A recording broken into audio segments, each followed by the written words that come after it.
My husband barely talks to me all day and then gets into bed and expects me to go 0 to 60 immediately.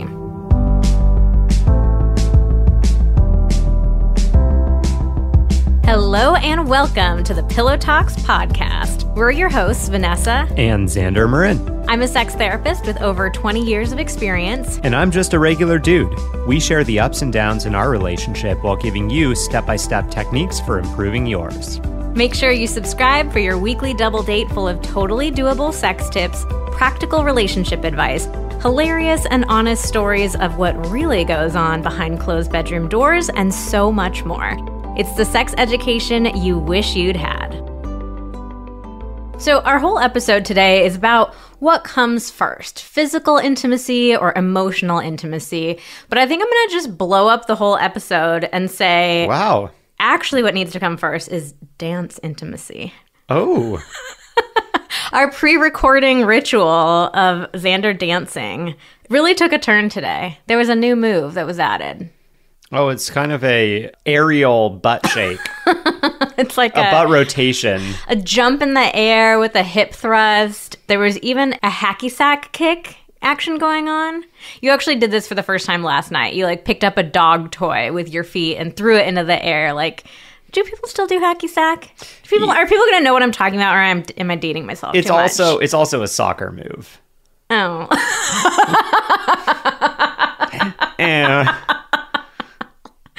How lame am I that I'm thinking of it as a hacky sack thing rather than a soccer thing? I don't know. It says a lot. Oh, it's pretty bad. But anyways, I really enjoy it. It's a pretty great move. She does. And I have discovered the cheat code for when Vanessa is upset, the cheat code to cheer her up. Mm-hmm. And that is horrible dancing. It really works shockingly well. There's part of me that would like to get better at dancing, and then there's part of me that's like, no. The worse I am, the more she laughs, and, the smoother our relationship is. So I was really laughing at those hip thrusts today. A little sneak peek behind the podcast. I would say that we get into little fights 50% of the time before we record an episode. There's some small thing that happens that it's not ever a fight, but it's an irritation. A tiff. Yeah, and we have to reset the mood. I have to dance. I mean, this is how we discovered that your dancing is the cheat code.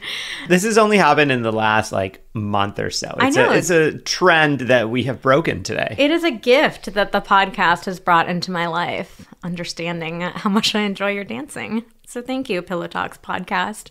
You're welcome. That's the podcast talking. That's a very high voice. You're welcome. This is the podcast. It's starting to sound like Martin. I'm pretty limited in the voices I can do. Today, our episode is all about physical intimacy and emotional intimacy and what comes first. Chicken or the egg? Yeah. So this is a very special episode for a couple of reasons. One, because it's actually going to be a sneak peek at our upcoming book with Simon & Schuster, tentatively titled Sex Talks, coming your way 2023. This is a section of the book. It's something that we haven't really talked about before in this level of detail. This is a pretty big sneak peek at some book content. I'm actually not even sure if we're allowed to be doing this. Maybe this will be the episode that gets pulled. Simon & Schuster will tell us no, it's too much. Take it down. Listen while you can. We also wanted to talk about this because another very exciting thing is that we are in the middle of our intimate or nasty challenge. And if you are a regular podcast listener, you remember a few months ago, we did an episode about what makes someone good in bed. And we were sharing some quotes that you guys shared with us. And one of them was make it intimate and make it nasty. And we loved that quote so much, we created an entire challenge around it. We also made a freezer magnet or two that say intimate or nasty. Give them to our employees. It was a really low budget Zazzle purchase. Unfortunately, we don't have them available for sale for you guys yet. More Zazzle free advertising. They're going to sponsor us one of these days. Zazzle. Anyways, yes, we made a whole challenge out of it, which is basically a combination of our sex challenge and our connection challenge. And those both address emotional intimacy and physical intimacy. The connection challenge is all about the emotional intimacy. Sex challenge is about the physical intimacy. So right now, up until Sunday, so just a couple of days from the day that we released this episode, you can join that challenge and decide, what does your relationship need right now? Do you need more of that emotional connection? Go with the connection challenge. Do you need more of that physical intimacy? Go with the sex challenge. Or do you need both? Or do you want both? We highly recommend getting both. If you have not purchased either of our sex challenge or connection challenge, we are giving you a great deal getting both at once. You can do them at the same time. You can do them one first, then the other. You can do it however you want. It gives you can save it till next year if you want to. Yeah, save it till next year. What do we care? Yeah, no, but we do care. We would rather you do it sooner because we think it's actually going to have a huge impact on your relationship. The choice is yours. Because the quote was, make it intimate and make it nasty. So yeah, we say go all in and do both. So let's back it up for a second and talk about, like, what the heck are we talking about? If you haven't really heard us talk about sex or connection before, we think there are two types of people in the world. Those who need to feel emotionally connected in order to want to have sex, and those who need to have sex as a way to feel emotionally connected. And we're using sex in a very broad way, like any sort of physical intimacy. We're not just talking intercourse. The cruel irony of the world is that there's usually one of each partner in every relationship. So probably one of you wants emotional connection first, the other one of you wants physical connection first.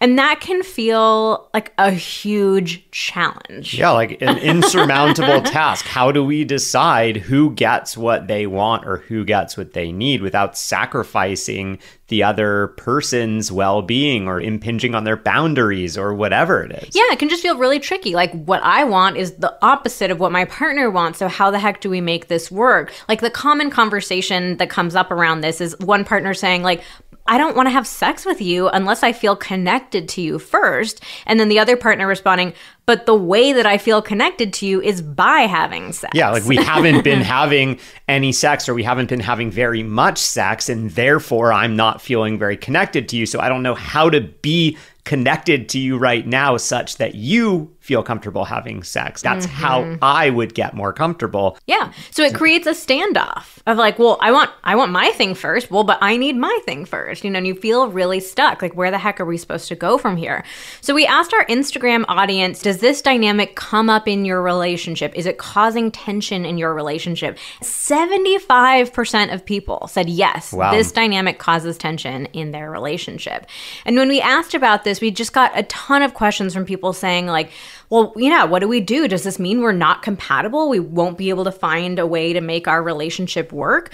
So this is an incredibly important dynamic to understand. So we are going to break this down in this episode. We're going to talk to you about how this conundrum has affected our relationship, our advice for what to do if you and your partner are in a gridlock over who comes first. And we're even going to get into the question, is sex ever really just about sex? All right, I'm ready to do this. But before we do that, we are going to read you the review of the week. Simply the best. Wait, sing that a little bit more. More? Yeah. Like, again? The song. Or... Yeah. Oh, I do not remember any other words to this song. You're simply the best. Just don't remember the melody. What is it? You're simply the best. Oh, simply the best. Better than all Better than all the rest. Excellent. Excellent. Oh, 5 stars, by the way. I wouldn't expect any. I would be confused if they gave us like 3 stars. Simply the best, 3 stars. Best and most helpful podcast I've ever subscribed to. Wow. Courses and guides are totally worth it. Wow, we didn't plant this one, did we? I wrote it. No, she did not. She is just kidding, in case you didn't detect the sarcasm. We got the foreplay guides recently. 2 thumbs up. You can't afford not to get them. Skip a nice dinner out. Cancel all your streaming subscriptions for a month. Skip those daily coffees on the way to work. Budget a few bucks a month until you can get them. Trust me and my wife, whatever pleasure you temporarily give up is, well, worth it. Woo! And then there's some, I think, sort of like a OMG wow emoji. What is it? There's like what X's. What is that one? It's like, I feel like this is like orgasm emoji. But there are X's over the eyes. Yeah, there's X's over the eyes and the mouth is open. It's like dead, but also like in a lot of... Dead, but like, orgasming? Dead, but a lot of pleasure. And then party emoji. Party face. Yeah. Dead, but a lot of pleasure. I can't get over that. We might need to Google that. I'm not sure. We one. might need to look that one up. Hold on. If you're still not convinced, though, then check out the free guides on their website. Do you and your partner a favor and follow their Instagram account and subscribe to their YouTube channel as well. Thanks, V and X. Wow, that has got to be the kindest review ever. I have to agree. Everything that we sell and all of our free stuff is super awesome and will make a huge impact. I'm really happy that it's been so good for this couple as well. Thank you. Okay, I looked it up, and this is the dizzy emoji. I completely disagree with this. Why would you have X's over your eyes if you're dizzy? I mean, if you pointed a gun at my head and said, you have to, like, draw what dizzy looks like I don't even know, what would you do? No, the spirals in the eyes. Yeah. That one makes me think of dizzy. But what the X? I don't know about this one. I don't know. I think it's dead, but still feeling pleasure. Dead, but pleasurable? Dead inside, but coming? Oh, God. We're getting dark now. All right. Well, thank you. Thank you so much for this review. We read these reviews one a week because they mean so much to us. Not only is it really fun for us to see your reviews and know about the impact that we're making on your lives, but it also helps so much with the podcast growing and being able to reach more people, more couples, help more relationships. So we would greatly, greatly appreciate it if you left a review for us. It could just be the 5 stars. You don't have to write a full review, or maybe just say this is great. You don't have to make a long one if you don't want to, but we do have a lot of fun reading them out on the podcast, and we pick 1 review a week to be our winners. So write your review once and you are entered every week going forward.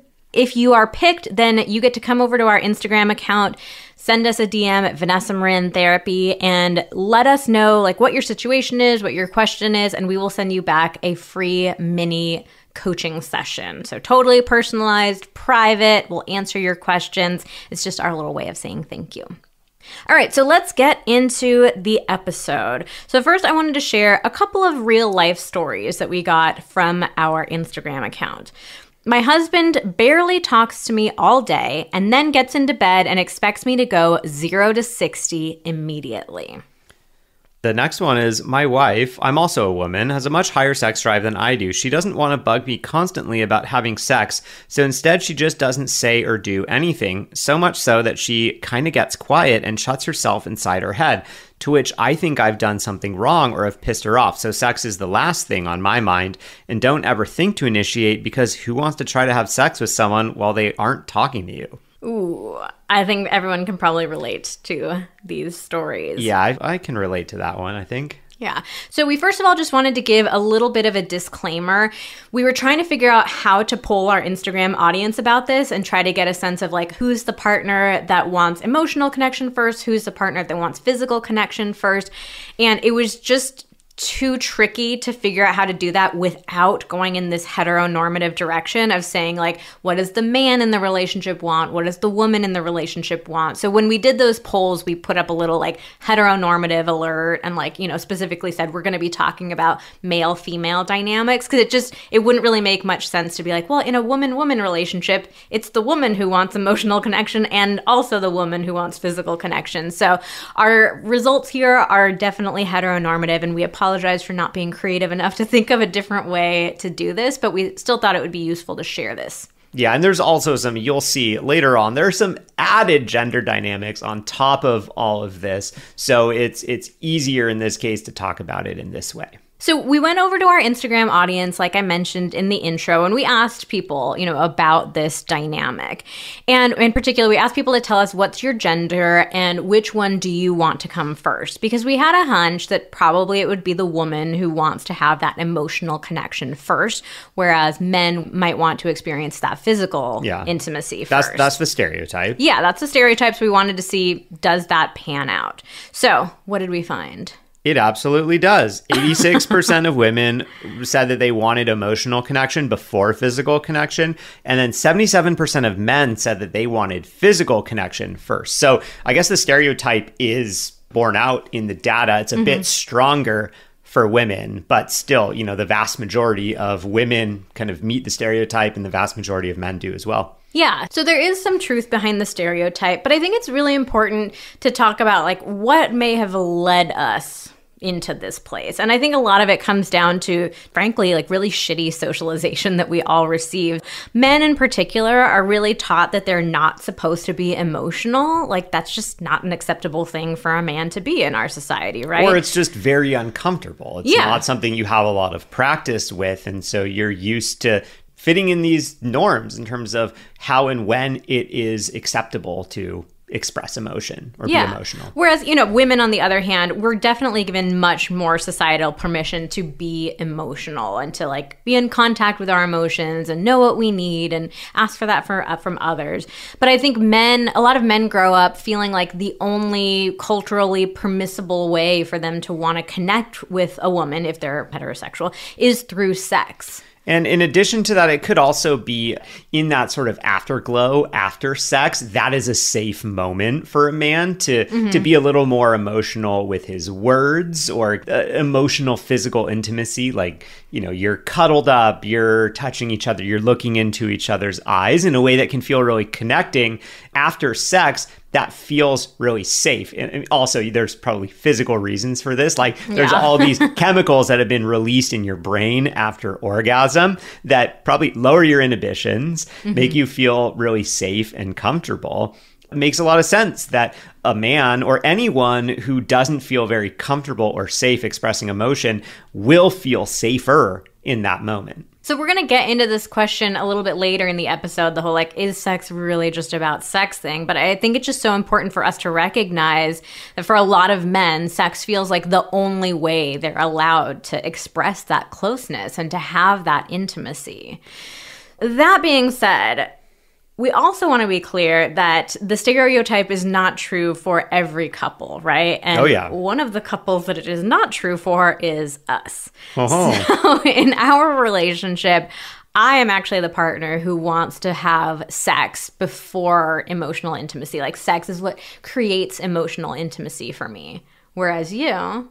Yeah, I like emotional intimacy. I also like physical non-sexual physical intimacy as well, like cuddling. But yeah, I never really want sex if things don't feel solid and connected between Vanessa and I. And kind of like the person in that second example we read, where it's her wife is kind of quiet and shuts herself down, and she's like, why am I going to want to have sex with her? It seems like she doesn't want to talk to me. I really relate with that. If it feels like something is off between Vanessa and me, I am not thinking about sex. And the thought of sex is ooh, that feels kind of unsafe. So for us, when we're in a good place with each other, both of these things feel easy. It doesn't feel like we have oh, no, I want my thing first. No, I want my thing first. It's just we're feeling emotionally intimate. We're feeling physically intimate. There's just this flow to it. But we've definitely gone through stages of our relationship where we just felt very disconnected from each other, and we ran into problems with how do we build back that disconnection because we each wanted our thing to go first. Yeah, for me it's really I feel like I have this baseline level where it's if our connection is above a certain level, then great. I'm good. I'm not even thinking about sex or connection. What comes first? But it's if I'm below some threshold, which is hard to identify. I don't really know how to explain what that is. I just feel it. If I'm below that, sex is not an option. The funny thing is, many of the times we've gotten into this in like real issues that we were having, but I feel like we've gotten into this kind of conundrum territory just as often in moments where you or I have been sick for a while and not having sex, or like, what tends to always happen to us is Vanessa will get sick and I'll be like fine the whole time, and then right as she gets better, then like I get it, and then I get sick, and then it's like 3 weeks go by, then we haven't had sex, and I'm like, oh man, like I just want to cuddle, and like just fuck me. And yeah, I mean, we reach a point where it just feels like tense between us, like, oh God, we haven't had sex in forever. And I'm like, no, but I'm sick and I just need to be taken care of. Yeah, so it's really in the rebuilding of that connection when we get thrown off that we struggle with this. And so I'm telling a story in the book about a really difficult time that we went through in our relationship, and this like that thought was just going through my head of like, why won't he just fuck me? And I didn't at all take the time to think about what must that feel like for you, feeling this anger from me or this frustration. That maybe that would make you not exactly want to have sex with me in those moments. But for me, it feels like this, like, we just have to get it done. It's like, get back in the saddle, just get it done, and then we'll feel more connected. But it's hard to like think about like, well, maybe he doesn't want to have sex with you because you're being kind of cranky and grumpy about it. Yeah, I mean, and it's hard, me looking back on this right now, hearing you say that, and just thinking about the way I just described this. I described it as feeling like there's a threshold that needs to be met with connection, and then things feel better. Like you said, when you say, like, why can't he just fuck me to kind of like get us over that threshold? I can see that too. Yeah, I know that if we have sex, we'll get over that threshold. And it's like in my mind, I know, this will be good. Afterwards, I will be glad that I did it. But in that moment, there's just something inside of me that feels impossible to do. So it's just, it's great to see that you are looking at it now like, oh, what must that be like for me? I just want to acknowledge I can totally see the other side of it too, looking back, where it's like 100% of the time we've been through this, it is once we get past that threshold, we're good. Yeah. It's the problem is over and we're past it. And yet in the moment, where that threshold is like, it's a huge challenge. Yeah, this is the biggest question that came up for people when we were talking about it on Instagram. People kept saying like, I'm just desperate to solve this. We feel like we're in this very stuck place. We can't reconnect. So like, how the heck do we fix this? Like, whose thing gets to go first? And I think for a lot of couples, and this is definitely the case for us, is it sort of feels like somebody has to win and somebody has to lose. So somebody's thing is going to go first and the other partner is just going to get the shit. What's the shit end of the stick? Wow. I think the shit end of the stick is pretty good. That's way worse than the short end of the stick.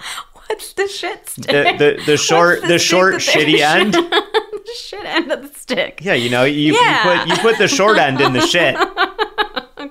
Okay, I'm going with it. Somebody has to get the shit end of the stick. Their partner's thing is going to be the thing that goes first.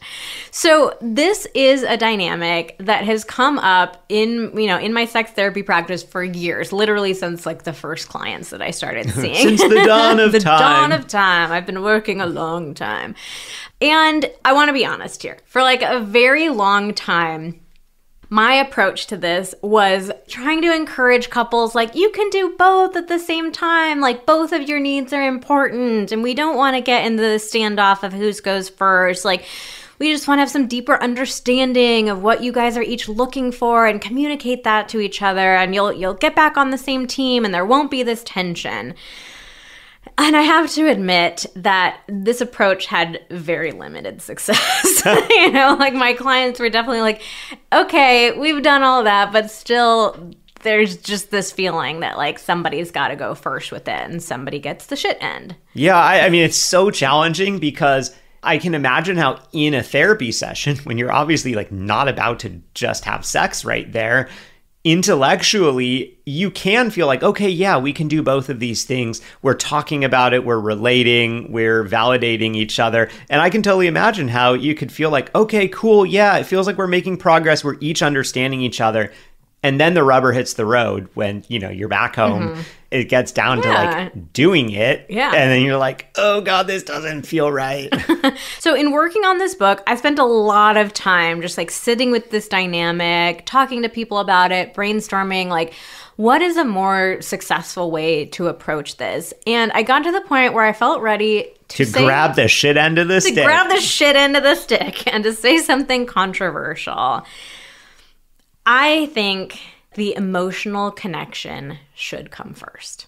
Oh. Yes. Interesting. And this is a very hard thing for me to say as somebody who wants the physical connection to come first. Like, there is definitely that little voice in the back of my head being like, it's not fair. I want my thing to come first. I get it. Believe me, when I finally like kind of stumbled upon this, I wrestled with it for a long time in my own head. I didn't even want to tell Xander that I was thinking this for a while.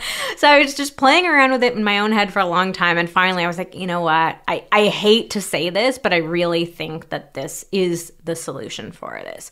What got me thinking about this was I was thinking back so much about how this affected Xander and my relationship and putting myself in his shoes and imagining what would it feel like to feel me being tense and frustrated and annoyed and wanting him to have sex with me. And then you add in the whole other dynamic of performance anxiety and maybe if the genders were reversed it might feel a little different, but then there's the challenge in heterosexual sex. If you are going to have intercourse with your own penis, it needs to get hard.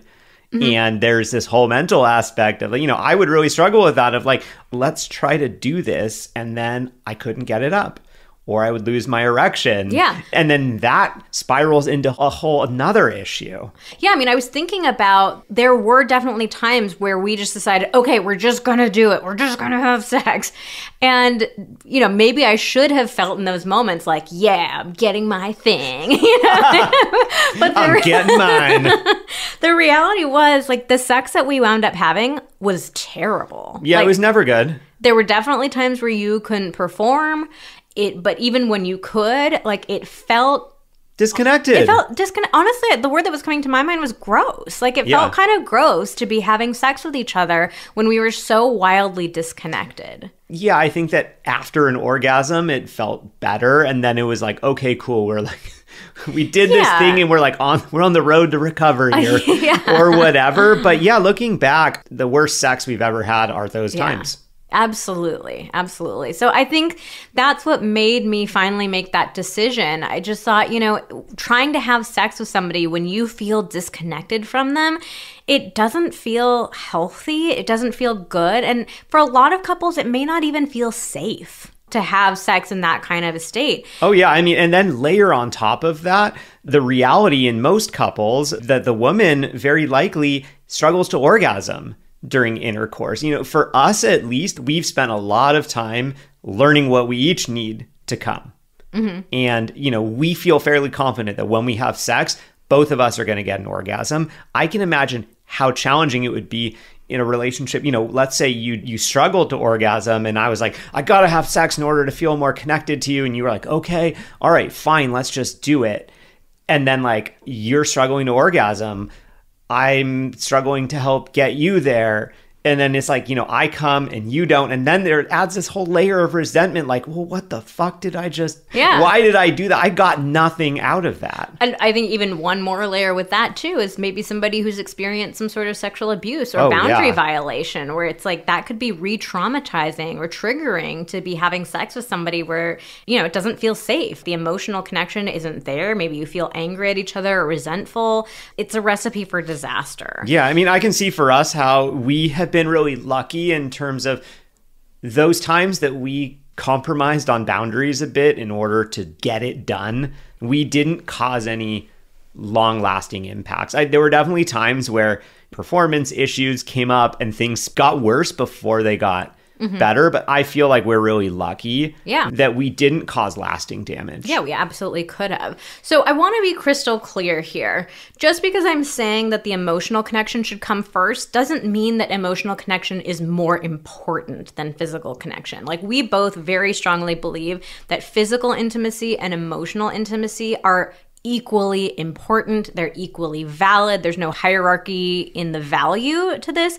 It's just when you are in a tough place, when you're feeling this disconnection from each other. Because again, like Xander and I were saying, when you have, a base foundation of connection, like this doesn't feel as challenging. It feels much more complicated when you're feeling overall disconnected. So when you are in a tough place, start rebuilding the connection by focusing on the emotional intimacy first. We're going to talk about how to do that in a second, but I want us to take a quick detour and answer this question: is sex ever really just about sex? So I think one of the other dynamics that comes in and makes this whole emotional versus physical intimacy conundrum feel so challenging is that it's really easy for us to write off sex as just being about sex. Especially for men. Especially for men. This is where the gender stereotypes really worsen. So it's tricky because the gender stereotypes, there's truth in them when it comes to like who wants sex first and who wants connection first. But there's this added stereotype, what sex is about for men, that make this really insidious and damaging. So we had one man reach out to us on Instagram and he said, men get a bad rep for wanting sex, but we want to connect too. I wish that were more clear. So if you are in a relationship with a man who, seems to want that physical intimacy first, I think it's really important for you to not write them off as just being horny. They just want to release. You're just the vessel for their release. And to really think about it as connection, that your partner wants to feel connected to you. They want to feel present in the moment with you. They want to share with you, and see if that softens your view of what they're looking for. Yeah, I mean, this also really ties in with the I want you to want me episode that we just did. It's so often that like a man is wanting sex and the female partner goes, okay, fine, I'll give it to you, half-heartedly. Yeah. And they have sex. It's not very good. It doesn't feel very connected. The woman who said, sure, let's just do it, definitely doesn't feel fulfilled because she didn't even want to do it. And her male partner ends up not feeling fulfilled. Her heart wasn't in it. It didn't build any connection. He keeps asking for sex. He's like butting his head against a wall. Like, I want to have the sex so I can feel connected. But the sex we're having is so disconnected and half-hearted. Like, your heart isn't in it. And it's like, hey, I want your heart to be in this. And at the same time, she's just like, well, but you're just a guy. You just want sex. So she's just writing off what he wants. And I think, and so much resentment builds on both sides. Like, she's like, I'm just giving up my body for you. And he's like, what the hell? Like, you're giving me this thing, but you're not in it with me. He's getting 5% of her heart every time. And so I think that feeds into the desperation that a lot of men have, where they keep asking, they keep insisting, they really want it. They seem to want it all the time because they're getting just this little tiny scrap of what it really is that they're wanting. And you're not really emotionally intelligent enough to identify what's going on and to just come out and say what it is that you're wanting or needing. And so that's like the bumping your head into the wall metaphor, I think, fits so well, because it's like we're just doing the thing we know. It's like, as the guy, it's like the thing I know to do is to keep trying to have sex until I can get that connection. Yeah, it's like if I get 5% of the heart, I need to have it 20 times to feel something. Yeah, and then the stereotypical woman is bumping her head into the wall, being like, oh, well, I'll just give him sex because that's what he needs, even though I don't want it. And it's like, you guys would both be better served to just not do it and figure out how to build connection in another way. Yeah. But you got to talk about it. So that brings us to our big question of how do we create that emotional intimacy? Because this is another really interesting wrinkle in the whole thing, is that even for people who are like, I want emotional intimacy first, a lot of us don't know what the heck we need to create emotional intimacy. It's the sense of like, yeah, I want to feel closer, but like, what does intimacy even mean? Like, how do I feel close to my partner? I don't know what to do to build intimacy. It's like, I know it when I feel it, but I don't know how to get there. Yeah. Like, when we have it, yeah, I can point it out, but I couldn't tell you how we got there. Yeah, so a lot of times we'll ask people, do you know the specific things that help you feel connected to your partner, that create that emotional intimacy?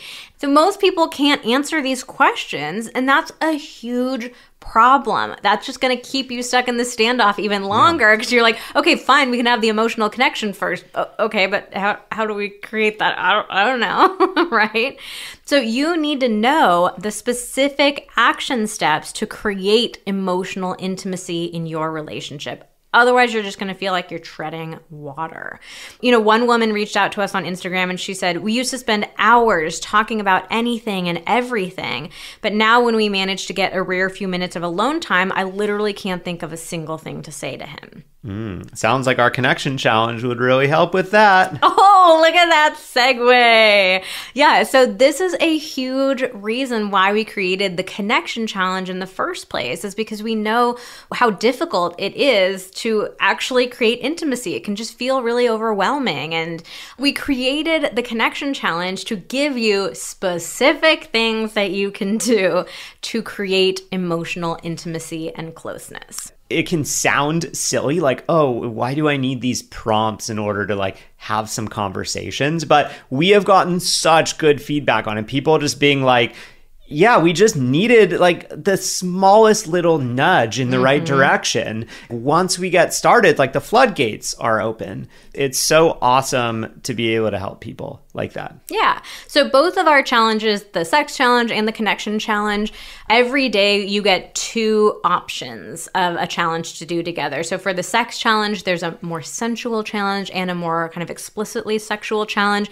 The connection challenge has a communication challenge and an action challenge. So we're giving you different ways, whatever path you choose, different ways to build and create that intimacy, and lots of fun ways to play around and try new things. Yeah, so it's not just a month of conversation starters in the connection challenge, and in the sex challenge is not just we're giving you different positions to try. It's so much more than that. There's a lot of variety. So definitely make sure to check it out before the doors close on Sunday. And like Xander was saying earlier, if you want to do both, because we think you should do both, there is an extra special price that I don't think ever going to have again. Never again.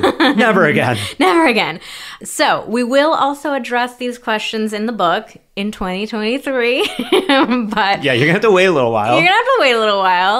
But if the intimate or nasty challenge doesn't feel like the right thing for you, we totally get that. And we would love to hear some feedback. We're still working on the book, still fleshing out these chapters. So if you have any thoughts, any questions about this whole physical versus emotional intimacy, definitely reach out to us on Instagram at Vanessa Marin Therapy, and we would love to hear from you. All right, so let's get into a couple listener questions then, right? Mm-hmm. All right, so the first one is, how do I explain that it takes time to build connection, not just one conversation that should then lead to sex? I think this question really illustrates the importance of being able to share with your partner the specific things that help create emotional intimacy for you. So I think a lot of people think it's just just deep conversations, right? And then that can create this feeling of okay, yeah, sure, it's a 1-for-1. I ask you one slightly deep question and then we go have sex. Yeah, or feeling oh, okay, fine, I'll give you a deep conversation so that we can get out of this hole, and then we never have to do this again until we get back into the hole. Mm-hmm. And it's no, the emotional connection is something that should be important to you all the time. Yeah. Just recognizing that right now where we are feeling disconnected is our emotional tanks are not very full. So instead of forgetting about it once things get better, let's work on continuing to keep our tanks full. So yeah, to the person asking this question, I would want to know, is conversation one of the things that creates intimacy for you? It may or may not, but also give your partner more examples of other things that create that intimacy. And I think you could very easily flip this around and tell your partner, okay, well, would you say then we just have sex one time and that should just be enough, sex for us for the rest of a lifetime? Of course not, right? Both physical intimacy and emotional intimacy are things that we need to continue having with each other. It's not a one and done. Yeah, so describe to your partner how good it feels for you to have good conversations on an ongoing basis. That is not just something that you want to have when you feel disconnected. It's something that helps you feel connected all the time, and give some examples of the types of conversations that you like to have. Sometimes partners who are not very emotionally intelligent perhaps feel oh, having these deep conversations are scary. And so I only do it when I absolutely have to. And so just understanding more of like what types of conversations you like to have on an ongoing basis. It doesn't have to be this, we're talking about our deepest, darkest secrets all the time. Just, I want to know about how your day was. I would love for you to ask me about how my day was. I would love for us to, check in at monthly, plan for the future, check in on how things are going, what we're going to do soon for fun, stuff like that. So just give a preview of the stuff that you'd like rather than just saying, we need to have these deep conversations constantly. Yeah. All right, next question is, what if I like both emotional connection and sex depending on the day? How can I not confuse my partner?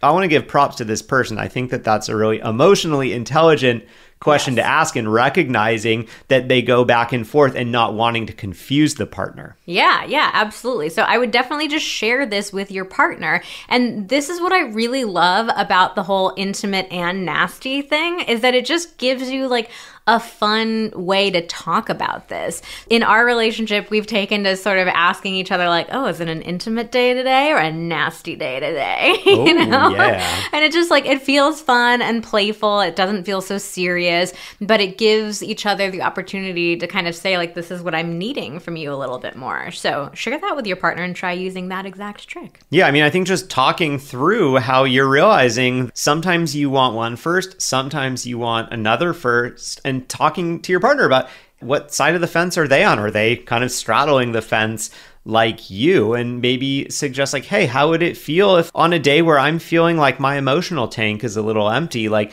maybe like I message you while I'm at work and be like, hey, it would feel so good to just reconnect emotionally when I get home. Or like you're feeling horny, it's like, hey, it would be really nice to have some hot sex later. You up for that? Like just kind of having a way to warn your partner about how you're feeling.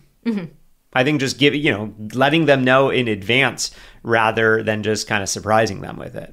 All right, if you are interested in checking out our intimate or nasty challenge, we will put a link to it in the show notes.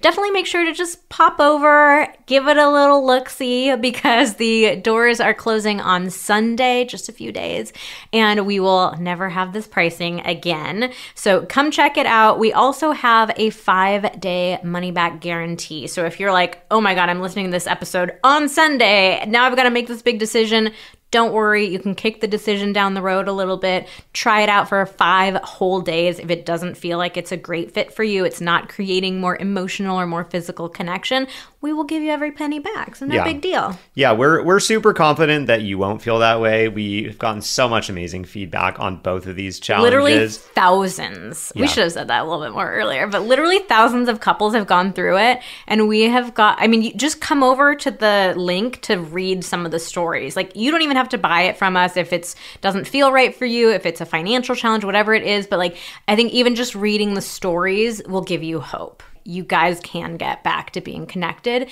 and not feel in this place where you feel like opponents, like one person gets their thing first and one person has to be the loser. Like, you absolutely can reconnect and have so much emotional and physical intimacy. All right, well, that's it for today's episode of Pillow Talks. Thank you so much for listening. Join us again next week when we answer the question, does it count if you have to ask for it? Ooh, this is going to be a good one.